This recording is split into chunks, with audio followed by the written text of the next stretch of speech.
Reka nongere mbasuze kandi mbaye ikaze mwese mwahisemo kudukurikira by'umwihariko wowe wateye intambwe ugakanda subscribe ku Ibendera TV.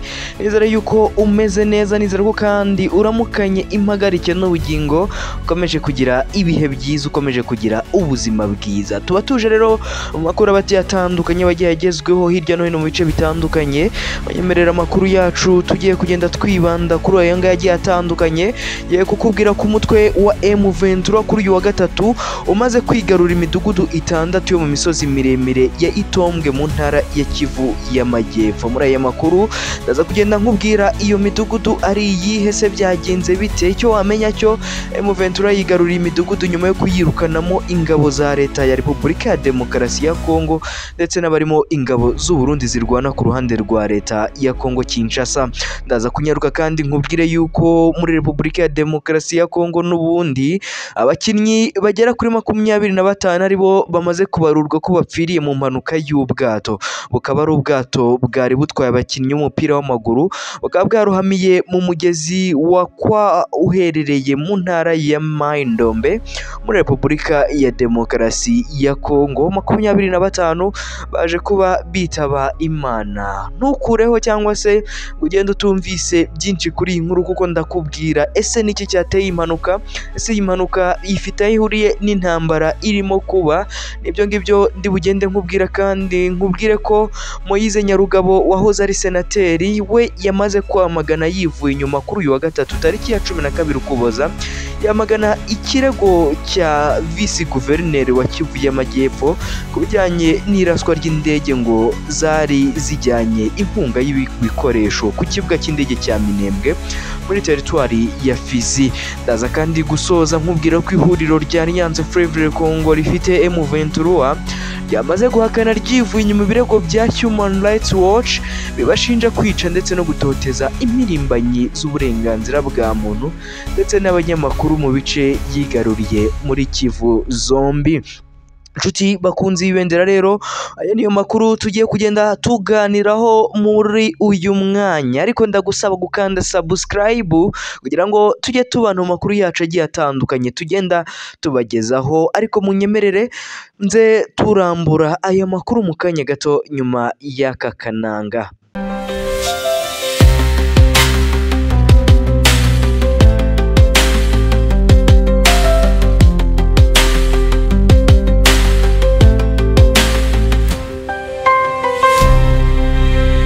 Ikaze nanone mu makuru yacu ku buryo burambuye hano ku Ibendera TV. Unyemerere nyatangirire muri Repubulika ya Demokarasi ya Kongo, aho M23 migeze mu misozi ya Itombwe ndetse yigarura indi midugudu igera kuri 6. Reka ntangire nkubwira ko uyu mutwe wa M23 kuri uyu wa gatatu aribwo wigaruriye imidugudu 6 yo mu misozi miremire ya Itombwe, ni mu ntara ya Kivu y'Amajyepfo. Ni imidugudu irimo uwa Gashama, uwa Gitembe, uwa Gahusi, uwa Murambi, uwa Bangwa ndetse na Gitoga, nk'uko amakuru aturuka muri Repubulika ya Demokarasi ya Kongo abivuga. M23 yigarura imidugudu nyuma yo kuyirukanamo ingabo za leta ya Repubulika ya Demokarasi ya Kongo ndetse n'abarimo ingabo z'u Burundi zirwana ku ruhande rwa leta ya Kinshasa. M23 kandi yageze muri iriya misozi iri mu burengerazuba bwa Minembwe ni nyuma y'iminsi mike ingabo za leta ya Repubulika ya Demokarasi ya Kongo zigaye ibitero by'indege z'intambara muri aka gace, bikaba ari ibitero byibasiye abanyekongo mu bwoko bw'abanyamurenge. Uyu mutwe kandi wakomeje kwigarura uduce dutandukanye tw'intara ya Kivu y'Amajyepfo, ni mu gihe leta ya Repubulika ya Demokarasi ya Kongo iyobowe na Perezida Felix Antoine Tshisekedi Chilombo ibinyujije muri Angola yaherutse gutangaza ko yiteguye kujya mu mishyikirano n'uyu mutwe wa M23. Reka nkomeza aya makuru kandi nkubwira yuko ihuriro rya Alliance Fleuve Congo rifite umutwe wa M23 ryo ryamaze gutera utwatsi ndetse rihakana ryivuye inyuma ibirego bya Human Rights Watch bibashinja kwica ndetse no gutoteza impirimbanyi z'uburenganzira bwa muntu ndetse n'abanyamakuru bo mu bice yigaruriye muri Kivu zombi, yaba Kivu y'Amajyepfo ndetse na Kivu y'Amajyaruguru. Umuvugizi wa Alliance Fleuve Congo cyangwa se M23 Lawrence Kanyuka mu itangazo ryabo yavuze ko itangazo rya Human Rights Watch ari uburyo bwo gukwiza impuha, kuyobya rubanda ndetse mu gukorera inyungu z'ubutegetsi bwa Kinshasa. Yagize ati umuryango wacu ntiwigeze uta muri yombi, utera ubwoba cyangwa se ngo utoteze umunyamakuru n'umwe cyangwa se impirimbanyi. Dusabye Human Rights Watch gutanga ibimenyetso bifatika bihamya ibyo uvuga. Uyu muvugizi kandi wa M23 yavuze ko hashingiwe ku mubano uzwi neza Human Rights ifitanye na leta ya Kinshasa, ukuri kw'ibyo utangaza gushidikanywaho cyane. Ati turamaganya twivuye inyuma ikoreshwa nabi ry'ijambo uyu muryango ufite mu guhinduranya isura y'umuryango wacu. Turahamagarira abaturage n'abafatanyabikorwa mpuzamahanga kwamagana iyi raporo ibogamye. Muri raporo kandi yayo yasohotse kuri uyu wa gatatu tariki ya 12 Werurwe 2025, Human Rights Watch ivuga ko impande zose ziri mu ntambaro muri Burasirazuba bwa Kongo, yaba u Rwanda ndetse na M23, Kongo ndetse nabo bafatanya bose barebwa n'amategeko mpuzamahanga arengera abari mu kaga cyangwa se amategeko agenga intambara.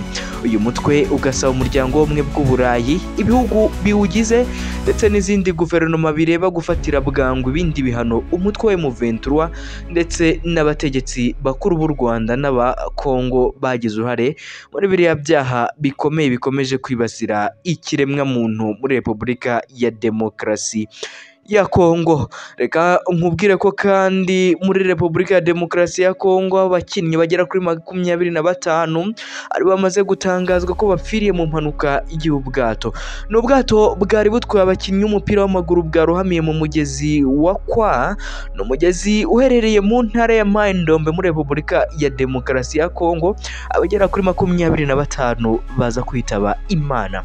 Umuvugizi w'intara ya Mai-Ndombe yabereyemo impanuka ni Alexis Mputu yatangaje ko iyi mpanuka yabaye mu ijoro ryo kuwa 10 Werurwe 2025, aho yavuze ko abakinnyi bari bavuye gukina mu mujyi wa Mushiye. Yagize ati ubwato bwavuye ku cyambu ahagana saa 5 z'ijoro ndetse navuga ko ubwato bwataye umurongo.